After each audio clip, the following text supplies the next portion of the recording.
Hi everyone, so in today's video I'm going to show you how to make your Google Ads account in just minutes.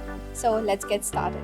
First of all, you have to go to the Google and you have to search Google Ads account, and then here you have to click create your Google Ads account. Now as you can see that our Google Ads page has been open, and now you have to click start now. You have to write your mail here, or if you want to create your account you can create it, but I'll use my mail. So I have signed in. So there's an option to select the Google Ads account. I'll create a new Google Ad account here. Now here we have to finish setting up our account, so we'll also create new Google account. After this setting up, they'll ask us to create our campaign, but we'll ignore it and I'll scroll down and we'll click on the create an account without a campaign. So I have clicked on it.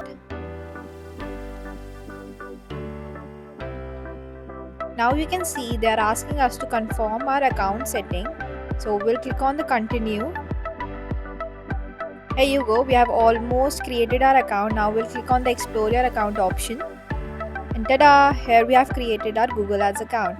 I hope this video was helpful. Thanks for watching.